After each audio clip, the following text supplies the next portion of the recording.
ಬೆಳಗ್ಗಿನ ಉಪಹಾರದ ತಯಾರಿಯಲ್ಲಿದ್ದ ಸುಮಾ ಇದ್ದಕ್ಕಿದ್ದಂತೆ ತನ್ನ ಗಂಡ ಮಧುವಿನ ಬಗ್ಗೆ ಯೋಚಿಸತೊಡಗಿದಳು. ಏನಾಗಿದೆ ಇವರಿಗೆ? ಇತ್ತೀಚೆಗೆ ಏನೋ ವಿಚಿತ್ರವಾಗಿ ವರ್ತಿಸುತ್ತಾರಲ್ಲ. ನಾನೇನಾದರೂ ತಪ್ಪು ಮಾಡಿದ್ನಾ? ನಮ್ಮ ನಡುವೆ ಜಗಳವೇನಾದರೂ ನಡೀತಾ? ನನಗೆ ನೆನಪೇ ಆಗ್ತಿಲ್ಲ. ಸರಿಯಾಗಿ ಮಾತೇ ಆಡ್ತಿಲ್ವಲ್ಲ. ಏನಾಯ್ತು ಎಂದು ಯೋಚಿಸುತ್ತಿರಲು, ಅಮ್ಮ, ಶಾಲೆಗೆ ಸಮಯವಾಯಿತಮ್ಮ. ಸ್ನಾನ ಮಾಡಿಸುತ್ತೀರಾ? ನನ್ನ ಪ್ರಾಜೆಕ್ಟ್ ರಾತ್ರಿ ಮಾಡಿದ್ದೀರಾ? ಎಲ್ಲಿ ಇಟ್ಟಿದ್ದೀರಾ?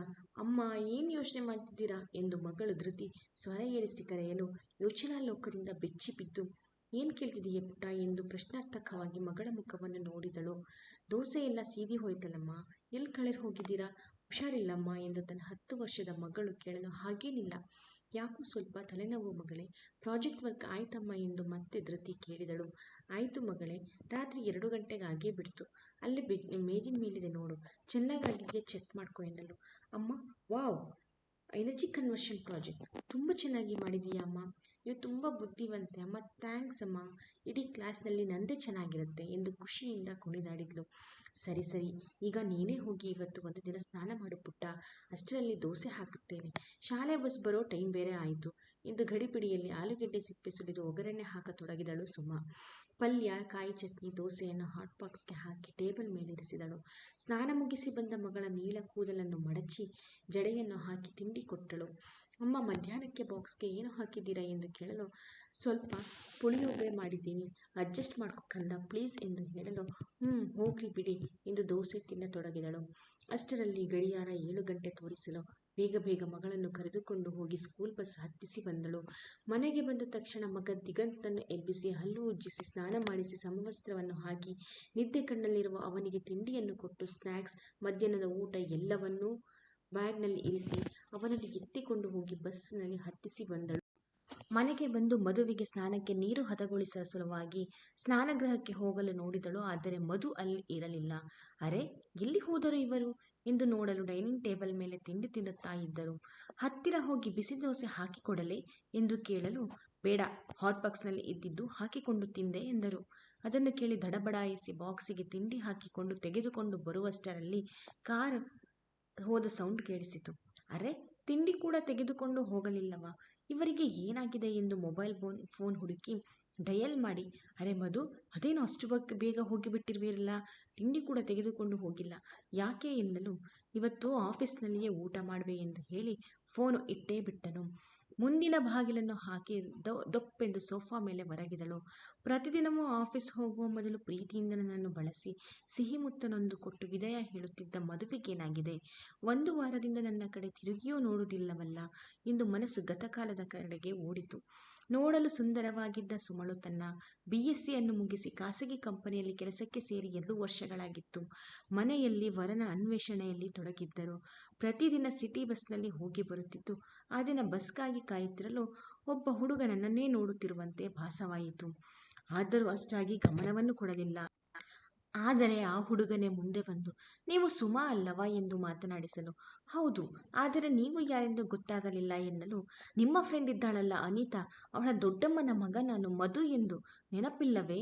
ನೀವು ಆಗಾಗ ಅನಿತಾ ಮನೆಗೆ ಕಂಬೈನ್ ಸ್ಟಡಿ ಎಂದು ಬರುತ್ತಿದ್ದೀರಲ್ಲ ಎಂದು ನೆನಪಿಸಿದನು.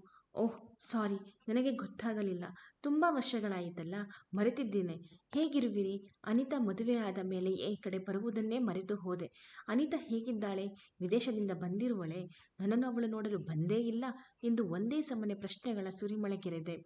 ಅನಿತಾ ವಿದೇಶಕ್ಕೆ ಹೋಗಿ 2 ವರ್ಷಗಳ ಮೇಲಾಯಿತು. ಬಂದಿಲ್ಲ, ನನಗೂ ಸಿಕ್ಕಿಲ್ಲ. ನಾನು ನಿಮಗೆ ಮದುವೆ ಆಗಿದೆ ಎಂದು ಎಣಿಸಿದೆ.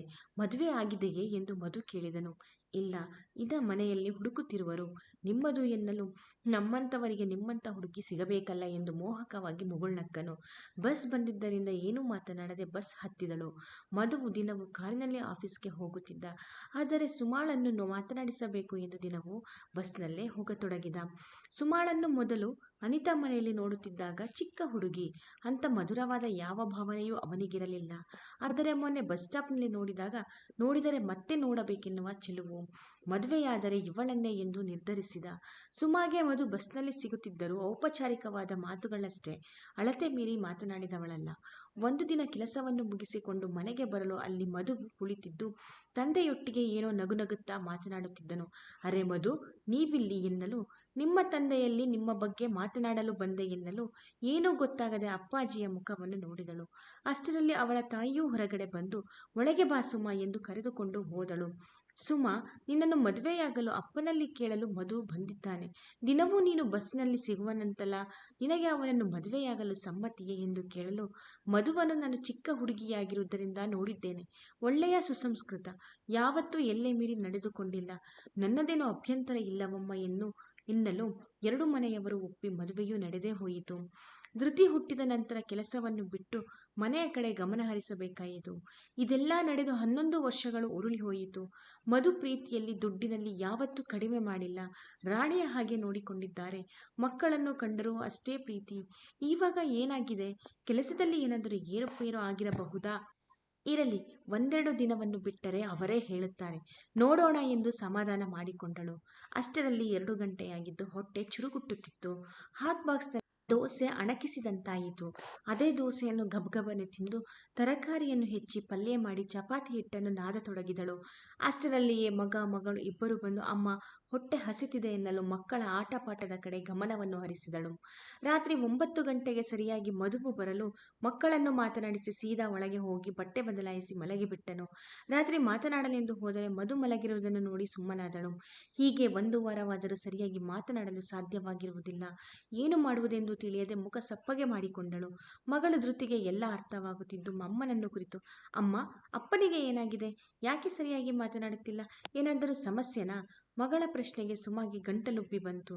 ಗೊತ್ತಿಲ್ಲ ಮಗಳೇ ಏನು ಎಂದು ಜೋರಾಗಿ ಅಳತೊಡಗಿದಳು. ನಾ ಅಪ್ಪನಲ್ಲಿ ಮಾತನಾಡಲೆ ಎಂದು ಕೇಳಿದಳು. ಬೇಡ ಕಂದ, ನನ್ನ ಸಮಸ್ಯೆಯನ್ನು ನಾನೇ ಪರಿಹರಿಸಿಕೊಳ್ಳುವೆ ಅಂದಳು. ಮದುವೆಗೆ ಡೈರಿ ಬರೆಯುವ ಹವ್ಯಾಸವಿದ್ದು ಪ್ರತಿದಿನವೂ ತಪ್ಪದೇ ಬರೆಯುತ್ತಿದ್ದನು. ಮಾರನೆಯ ದಿನ ಯಾರೂ ಮನೆಯಲ್ಲಿ ಇಲ್ಲದ ಸಮಯದಲ್ಲಿ ರೂಮನ್ನು ಸ್ವಚ್ಛಗೊಳಿಸುವಾಗ ನೀಲಿ ಬಣ್ಣದ 2025 ಎಂದು ಬರೆದ ಡೈರಿ ಬೆಚ್ಚಗೆ ಕುಳಿತಿತ್ತು. ಯಾವಾಗಲೂ ಬೀಗ ಹಾಕಿ ಹೋಗುವ ಮಧು ಗಡಿಬಿಡಿಯಲ್ಲಿ ಹಾಗೆಯೇ ಮೇಜಿನ ಮೇಲೆ ಇರಿಸಿದ್ದನು. ಆದರೆ ಈ 11 ವರ್ಷದಲ್ಲಿ ಅದನ್ನು ಯಾವತ್ತೂ ನೋಡುವ ಪ್ರಮೇಯ ಬಂದಿರಲಿಲ್ಲ. ಮನಸ್ಸು ತಡೆಯಲಿಲ್ಲ. ಬೇಗ ಬೇಗ ಎಲ್ಲ ಕೆಲಸವನ್ನು ಮುಗಿಸಿದಳು. ಮೆಲ್ಲನೆ ರೂಮ್ಗೆ ಹೋಗಿ ಡೈರಿ ಹಿಡಿದು ಕುಳಿತಳು. ಬೇರೆಯವರ ಡೈರಿ ಓದಬಾರದು, ಅದು ತಪ್ಪು ಎಂದು ಮನಸ್ಸು ಸಾರಿ ಸಾರಿ ಹೇಳುತ್ತಿತ್ತು. ಆದರೆ ನನ್ನ ಸಂಸಾರವನ್ನು ಸರಿ ಮಾಡಲು ಇದು ಒಂದೇ ಪರಿಹಾರವೆಂದು ತೆಗೆದು ಓದತೊಡಗಿದಳು. ಜನವರಿ 1 ಎಂಬಲ್ಲಿಂದ ಹಿಡಿದು ಮಾರ್ಚ್ ತಿಂಗಳಿನವರೆಗೆ ಎಲ್ಲ ನೋಡಿದಳು. ಆದರೆ ಎಲ್ಲ ಕಡೆಯೂ ಹೆಂಡತಿಯನ್ನು ಹೆಮ್ಮೆಯಿಂದಲೇ ವ್ಯಾಖ್ಯಾನಿಸಿದ್ದನು. ಆದರೆ ಮಾರ್ಚ್ 12 ಸರಿಯಾಗಿ 1 ವಾರದ ಹಿಂದೆ ಅವಳ ಗಮನ ಕೇಂದ್ರೀಕರಿಸಿತು. ಮಧು ಆ ದಿನ ತನ್ನ ಗೆಳತಿ ರಮ್ಯಾಳು ಸಿಕ್ಕಿದ್ದು. ರಮ್ಯಾ ಕಾಲೇಜಿನಲ್ಲಿ ಓದುವಾಗ ಸಹ ವಿದ್ಯಾರ್ಥಿಯಾಗಿದ್ದಳು. ನೋಡಲು ತೆಳ್ಳಗೆ ಬೆಳ್ಳಗೆ ಇದ್ದ ಅವಳ ಮೇಲೆ ಎಲ್ಲರಿಗೂ ಒಲವು. ಎಲ್ಲ ಹುಡುಗರು ಅವಳ ಗಮನವನ್ನು ಸೆಳೆಯುವ ಪ್ರಯತ್ನ ಮಾಡುವವರೇ. ಅವಳ ವೇಷಭೂಷಣ, ಬೆಳ್ಳಗಿನ ಮೈಮಾಟ, ಅವಳು ಬಂದಳೆಂದರೆ ಎಲ್ಲ ಹುಡುಗರಿಗೂ ಮೈಯಲ್ಲಿ ಮಿಂಚಿನ ಸಂಚಾರವೆಂದರೆ ತಪ್ಪಿಲ್ಲ. ಅದರಲ್ಲಿ ಮಧುವು ಹೊರತಾಗಿರಲಿಲ್ಲ. ಅವಳಿಗೂ ಓದಿನಲ್ಲಿ ಸದಾ ಮುಂದೆ ಇರುವ ಮಧುವೆಂದರೆ ಅಚ್ಚುಮೆಚ್ಚೆ. ಆದರೆ ಪ್ರೀತಿಗೆ ಅರ್ಹವಲ್ಲವೆಂದು ಅವಳು ಅಂದುಕೊಂಡಿದ್ದಳು. ಪಠ್ಯದ ವಿಷಯವಾಗಿ ಯಾವಾಗಲೂ ಮಾತನಾಡುವರು. ಆದರೆ ಮಧುವಿಗೆ ರಮ್ಯಾ ಮೇಲೆ ಪ್ರೀತಿ ಇದ್ದದ್ದು ಸುಳ್ಳಲ್ಲ. ಅದನ್ನು ನಿವೇದಿಸಿಕೊಂಡಿದ್ದನು ಕೂಡ. ಆದರೆ ರಮ್ಯಾ ನಾವಿಬ್ಬರು ಒಳ್ಳೆ ಸ್ನೇಹಿತರು, ಹಾಗೆಯೇ ಇದ್ದು ಬಿಡೋಣ ಎಂದು ನಯವಾಗಿ ತಿರಸ್ಕರಿಸಿದ್ದಳು. ಹೀಗೆಯೇ ಸ್ವಲ್ಪ ದಿನದಲ್ಲಿಯೇ ರಮ್ಯಾ ಮದುವೆಯಾಗಿ ವಿದೇಶಕ್ಕೆ ಹೊರಟು ಹೋಗಿದ್ದಳು. ಅವಳನ್ನು ಸಂಪೂರ್ಣವಾಗಿ ಮರೆತಿದ್ದನು. ಆದರೆ ಮೊನ್ನೆ ಕ್ಲೈಂಟ್ ಮೀಟಿಂಗ್ ಇದ್ದು ಹೋಟೆಲ್ನಿಂದ ಹೊರಗಡೆ ಬರಲು ಮಧು, ನೀನಿಲ್ಲಿ ಎಂದು ಮಧುರ ಸ್ವರವು ಒಲಿಯತೊಡಗಿತು. ತಕ್ಷಣ ಸ್ವರ ಬಂದ ಕಡೆ ತಿರುಗಲು ರಮ್ಯಾ ನಿಂತಿದ್ದಳು. ನೀನಿಲ್ಲಿ ರಮ್ಯಾ ಎನ್ನಲು, ಎಷ್ಟು ವರ್ಷಗಳಾದ ಮೇಲೆ ಸಿಕ್ಕಿದ್ದೀಯಾ ಮಧು? ಬಾ, ಹೋಟೆಲ್ ಒಳಗೆ ಹೋಗಿ ಮಾತನಾಡೋಣ. ನಿನಗೆ ಏನಾದರೂ ಅರ್ಜೆಂಟ್ ಕೆಲಸ ಇದೆಯಾ ಎಂದು ಮಧುವನ್ನು ಕೇಳಿದಳು. ನನಗೇನು ಅಂತ ಕೆಲಸವಿಲ್ಲ, ಮನೆ ಕಡೆ ಹೊರಟಿದ್ದೆ. ಈಗಷ್ಟೇ ಕ್ಲೈಂಟ್ ಮೀಟಿಂಗ್ ಮುಗಿದಿತ್ತಲ್ಲ, ಹಾಗಾಗಿ ಎನ್ನಲು, ಸರಿ ನಡಿ ಒಳಗೆ ಎಂದು ಮುಂದೆ ಹೋದಳು. ಜನರು ಅಷ್ಟಾಗಿ ಓಡಾಡದೇ ಇರುವ ಒಂದು ಮೂಲೆಯಲ್ಲಿ ಕುಳಿತರು. ಮಧು ಅವಳನ್ನು ಮೇಲಿಂದ ಕೆಳಗಿನ ತನಕ ನೋಡಿದ. ನೀಲಿ ಬಣ್ಣದ ಜೀನ್ಸ್, ಅದಕ್ಕೊಪ್ಪುವ ಕಪ್ಪು ಬಣ್ಣದ ಮೈಗೆ ಅಂಟಿಕೊಂಡಿರುವ ಟಾಪ್, ಅದೇ ತೆಳ್ಳಗಿನ ದೇಹ. ಈಗಲೂ ಸೌಂದರ್ಯವನ್ನು ಹೇಗೆ ಕಾಪಾಡಿರುವಳು ಎಂದು ಮೂಕ ವಿಸ್ಮಿತನಾದ. ಹಳೆಯ ನೆನಪೆಲ್ಲ ಒಮ್ಮೆಲೆ ನುಗ್ಗಿ ಬಂದಂತಾಯಿತು. ಈ ದಿನವು ಮೋಹಕವಾಗಿ ಕಂಡಳು. ಆದರೂ ಸಾವರಿಸಿಕೊಂಡು, ವಿದೇಶದಿಂದ ಯಾವಾಗ ಬಂದೆ ರಮ್ಯಾ? ಹೇಗಿದ್ದೀಯಾ ರಮ್ಯಾ? I am fine. ನೀನು ಹೇಗಿದ್ದೀಯಾ? ಮದುವೆ ಆಯಿತಾ? ಎಷ್ಟು ಮಕ್ಕಳು ಎಂದು ಒಂದೇ ಉಸಿರಿಗೆ ಪ್ರಶ್ನೆಗಳ ಸುಳಿಮರೆಗೈದಳು. ಮದುವೆ ಆಗಿ 11 ವರ್ಷ ಆಯಿತು. ಇಬ್ಬರು ಮಕ್ಕಳು. ನಿನ್ನ ಮಕ್ಕಳು ಏನು ಮಾಡುತ್ತಿದ್ದಾರೆ ಎನ್ನಲು, ಮಕ್ಕಳೆಲ್ಲ ಏನೂ ಇಲ್ಲ. 15 ವರ್ಷಗಳ ನಂತರ ವಿವಾಹ ವಿಚ್ಛೇದನವಾಯಿತು. ನಾನು ವಿದೇಶದಿಂದ ಬಂದು ಇಲ್ಲೇ ಬೆಂಗಳೂರಿಗೆ ಬಂದು 2 ವರ್ಷವಾಯಿತು. ಒಂದು ಫ್ಲ್ಯಾಟ್ ತೆಗೆದುಕೊಂಡು ಒಬ್ಬಳೇ ವಾಸವಾಗಿದ್ದೇನೆ. ಒಳ್ಳೆಯ ಕಂಪನಿಯಲ್ಲಿ ಕೆಲಸವನ್ನು ಮಾಡುತ್ತಿರುವೆ. ಏನು ತಗೊಳ್ಳೋಣ? 2 ಕಾಫಿ ಹೇಳಲಾ ಎಂದು 2 ಕಾಫಿಗೆ ಆರ್ಡರ್ ಹೇಳಿದಳು. ತಕ್ಷಣವೇ ಕಾಫಿ ಬರಲು, ನಿನ್ನ ಫ್ಯಾಮಿಲಿ ಫೋಟೋ ತೋರಿಸು ನೋಡೋಣ ಎಂದಳು. ಅದೇಕೋ ಫ್ಯಾಮಿಲಿ ಫೋಟೋ ಎಂದು ಹೇಳಿದ್ದು ಮಧುವಿಗೆ ಕುಡಿಯುತ್ತಿರುವ ಕಾಫಿ ಕಹಿ ಎನಿಸತೊಡಗಿತು. ಮಕ್ಕಳಿಬ್ಬರು ಇರುವ ಫೋಟೋ ತೋರಿಸಿದನು. ಕಾಲೇಜ್ನ ಹಳೆಯ ದಿನಗಳನ್ನು ಮೆಲುಕು ಹಾಕುತ್ತಾ, ಹಳೆಯ ದಿನಗಳನ್ನು ತಾಜಾ ಮಾಡುತ್ತಾ, ಮೊಬೈಲ್ ನಂಬರನ್ನು ಬದಲಾಯಿಸಿಕೊಂಡು ಮನೆಯ ದಾರಿಯನ್ನು ಹಿಡಿದನು. ಮನೆಗೆ ಬರುವ ವೇಳೆಗೆ ರಾತ್ರಿಯಾಗಿತ್ತು. ಬಾಗಿಲು ತಟ್ಟಿದನು. ಬಾಗಿಲು ತೆರೆದವನು ಮಗ ದಿಗಂತ್. ಮಕ್ಕಳಿಬ್ಬರನ್ನು ಮಾತನಾಡಿಸಿ ರೂಮ್ಗೆ ಹೋದನು. ಅದೇ ವೇಳೆಗೆ ಸುಮಾ ಕಾಫಿ ತೆಗೆದುಕೊಂಡು ಬರಲು ಅವಳನ್ನು ನೋಡಿ ಅವನಿಗೆ ಪಿಚ್ಚೆನಿಸಿತು. ದಡುತಿ ದೇಹ, ಉದ್ದವಾದ ಸಲೂನ್ ಕಾಣದ ಹರಡಿಕೊಂಡಿರುವ ಕೇಶರಾಶಿ, ಎಲ್ಲೆಂದರಲ್ಲಿ ಬೊಜ್ಜು ತನ್ನ ಇರುವಿಕೆಯನ್ನು ಎತ್ತಿ ತೋರಿಸುತ್ತಿತ್ತು. ಅದಕ್ಕೆ ತಕ್ಕ ಹಾಗೆ ಆ ದೇಹಕ್ಕೆ ಮೇಲಿಂದ ಕೆಳಗೆ ಇಳಿಬಿಟ್ಟ ನೈಟಿ, ಬಾಳೆಕಂಬದಂಥ ಕೈಗಳ ತುಂಬ ಬಳೆಗಳು, ಎಷ್ಟೋ ವರ್ಷಗಳಿಂದ ಉಗುರು ಬಣ್ಣವನ್ನೇ ಕಾಣದ ಮಾಸಲು ಉಗುರುಗಳು. ಕಾಫಿ ಕೊಡುವಾಗ ಸುಮಾಳ ಕೈ ಸೋಕಲು ಚೇಳು ಕುಟುಕಿದ ಹಾಗೆ ಹಿಂದೆ ಸರಿದನು. ಅಲ್ಲಿ ಇಡು, ನನಗೆ ಊಟ ಬೇಡ, ತುಂಬ ತಲೆನೋವು, ಬೇಗ ಮಲಗಿಕೊಳ್ಳುವೆನು, ಹೋಗುವಾಗ ಬಾಗಿಲನ್ನು ಹಾಕಿಕೊಂಡು ಹೋಗು ಎಂದು ಹೇಳಿದನು. ಸುಮಾ ಏನನ್ನಾದರೂ ಕೇಳುವ ಮುನ್ನ ಮಲಗಲು ಹೋದನು. ಸುಮಾ ಬಾಗಿಲನ್ನು ಹಾಕಿಕೊಂಡು ಹೋದಳು. ಮಲಗಿ ಹಣೆಯ ಮೇಲೆ ಕೈ ಇರಿಸಿ ಮಧು ಯೋಚಿಸತೊಡಗಿದ. ಎಲ್ಲಿಯ ಬಳುಕುವ ಬಳ್ಳಿ ರಮ್ಯಾ, ಎಲ್ಲಿಯ ದಡುತಿ ಸುಮಾ. ಛೆ, ರಮ್ಯಳನ್ನು ಮದುವೆಯಾಗಿದ್ದರೆ, ನನ್ನ ಮನೆಯೊಡತಿಯಾಗಿದ್ದರೆ ಎಷ್ಟು ಚೆನ್ನಾಗಿ ಇರುತ್ತಿತ್ತು. ಹೆಂಡತಿ ಎಂದರೆ ಹೇಸಿಗೆಯಾಗುತ್ತಿದೆ. ಪಕ್ಕದಲ್ಲಿ ಮಲಗಿದರೆ ಆನೆಯ ಜೊತೆ ಮಲಗಿದ ಅನುಭವ. ರಮ್ಯಾ ಫ್ಯಾಮಿಲಿ ಫೋಟೋ ಕೇಳಿದರೆ ಹೆಂಡತಿಯ ಫೋಟೋ ತೋರಿಸಲು ಕೂಡ ನಾಚಿಕೆಯಾಗುತ್ತಿದೆ ಎಂದು ಬರೆದಿದ್ದನು. ಓಹೋ, ಇದೋ ಕಾರಣ. ಅದಕ್ಕೆ ನನ್ನ ನೆರಳು ನೋಡಿದರೆ ಮೈ ಮೇಲೆ ಬೊಬ್ಬೆಗಳೆದ್ದಂತೆ ಆಡುವರು ಎಂದು ಯೋಚಿಸಿ ಡೈರಿಯನ್ನು ಯಥಾಸ್ಥಾನದಲ್ಲಿ ಇಟ್ಟು ಹೊರಗಡೆ ಬಂದು ಬಿಕ್ಕಿ ಬಿಕ್ಕಿ ಅಳತೊಡಗಿದಳು. ಮನಸೋ ಇಚ್ಛೆ ಅತ್ತ ನಂತರ ಕನ್ನಡಿ ಮುಂದೆ ತನ್ನ ಪ್ರತಿಬಿಂಬವನ್ನು ನೋಡಿಕೊಂಡಳು. ಹೌದು, ಈಗ ನಾನು ದಡುತಿಯಾಗಿರಬಹುದು. ಅಲಂಕಾರವನ್ನು ಮಾಡಲು ಸಮಯವು ಅವರು ಮತ್ತು ಅವರ ಮಕ್ಕಳನ್ನು ನೋಡಿಕೊಳ್ಳುವುದರಲ್ಲಿಯೇ ಹೋಗುತ್ತದೆ. ಇರಲಿ, ಈಗ ಅಳುತ್ತಾ ಕುಳಿತುಕೊಳ್ಳುವ ಸಮಯವಲ್ಲ. ಮಧುವಿಗೆ ಒಳ್ಳೆಯ ಪಾಠವನ್ನು ಕಲಿಸುವೆ. ರಮ್ಯಾ ಎನ್ನುವ ಕಣ್ಣಿನ ಪೊರೆ ಕಳಚುವವರೆಗೂ ಬಿಡುವುದಿಲ್ಲ ಎಂದು ಮನದಲ್ಲೇ ನಿಶ್ಚಯಿಸಿ ಮುಖವನ್ನು ತೊಳೆದು ಕೂದಲನ್ನು ಒಪ್ಪವಾಗಿ ಬಾಚಿ ತನ್ನ ಗೆಳತಿ ಬಿಂದುವಿನ ಜೊತೆ ಏನೋ ತುಂಬ ಹೊತ್ತು ಮಾತಾಡಿ ಒಂದು ನಿರ್ಧಾರಕ್ಕೆ ಬಂದು 2 ಹಾಳೆಯನ್ನು ತೆಗೆದುಕೊಂಡು ದೀರ್ಘವಾಗಿ ಪತ್ರಗಳನ್ನು ಬರೆದು ತೆಗೆದಿರಿಸಿದಳು. ಮತ್ತು ರುಚಿಯಾದ ಅಡುಗೆಯನ್ನು ಮಾಡಿ ಮಕ್ಕಳಿಗಾಗಿ ಕಾಯತೊಡಗಿದಳು.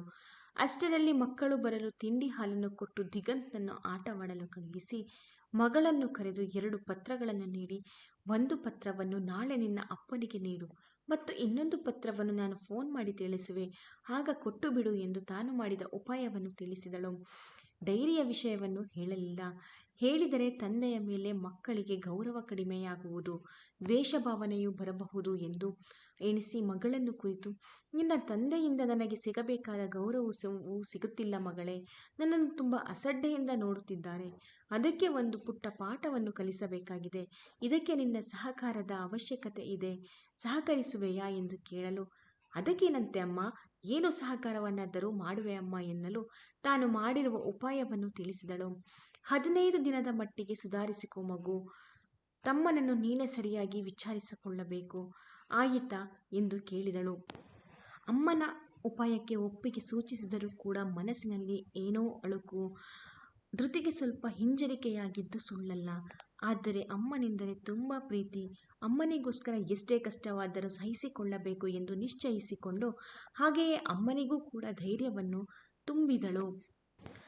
ಸುಮಾ ನಂತರ ರೂಮ್ಗೆ ಹೋಗಿ ತನಗೆ ಬೇಕಾದ ಬಟ್ಟೆಗಳನ್ನೆಲ್ಲ ಒಂದು ಕಡೆ ಸೂಟ್ಕೇಸ್ನಲ್ಲಿ ತುಂಬಿಸಿ ತನಗೆ ಬೇಕಾದ ದುಡ್ಡು, ಎಲ್ಲ ರೀತಿಯ ದಾಖಲೆಗಳನ್ನು ಒಂದು ಪುಟ್ಟ ಹ್ಯಾಂಡ್ ಬ್ಯಾಗ್ನಲ್ಲಿ ತುರುಕಿಕೊಂಡು ಹೋಗಿ ಮಕ್ಕಳ ರೂಮಿನಲ್ಲಿ ಇಟ್ಟಳು. ನಂತರ ಸಂಜೆಯ ಸಮಯಕ್ಕೆ ಸರಿಯಾಗಿ ಮಧುವಿಗೆ ಇಷ್ಟವಾದಂತಹ ಅಡುಗೆಯನ್ನು ಸಿದ್ಧಪಡಿಸಿ ಒಪ್ಪವಾಗಿ ತಲೆಯನ್ನು ಬಾಚಿಕೊಂಡು ಒಳ್ಳೆಯ ಬಟ್ಟೆಯನ್ನು ಹಾಕಿಕೊಂಡು ಮಕ್ಕಳಿಗೆ ಪಾಠವನ್ನು ಹೇಳಿಕೊಡತೊಡಗಿದಳು. 9ರ ಸುಮಾರಿಗೆ ಮಧುವು ಮನೆಗೆ ಬಂದನು. ದಿನದ ಹಾಗೆ ಸುಮ ಹೋಗಿ ಅವನನ್ನು ಎದುರುಗೊಳ್ಳಲಿಲ್ಲ. ಅಲ್ಲೇ ಸೋಫಾದ ಮೇಲೆ ಕುಳಿತಿದ್ದಳು. ಕತ್ತೆತ್ತಿಯೂ ನೋಡಲಿಲ್ಲ. ತನಗೇನು ಸಂಬಂಧವಿಲ್ಲದಂತೆ ಮಕ್ಕಳಿಗೆ ಪಾಠ ಹೇಳಿಕೊಡುವುದರಲ್ಲಿಯೇ ಮಗ್ನಳಾದಳು. ಮಗಳಿಗೆ ಕಾಫಿ ಕೊಟ್ಟು ಮಧುವಿಗೆ ಕೊಡಲು ತಿಳಿಸಿದಳು. ಊಟಕ್ಕೆ ಕೂಡ ಕರೆಯಲು ಹೋಗದೆ ಮಗಳನ್ನು ಕರೆಯಲು ಕಳುಹಿಸಿದಳು. ಊಟವನ್ನು ಊಟದ ಮೇಜಿನ ಮೇಲೆ ಇಟ್ಟು ತಾನು ಹೋಗಿ ಮಕ್ಕಳ ಜೊತೆಗೆ ಮಲಗಿದಳು.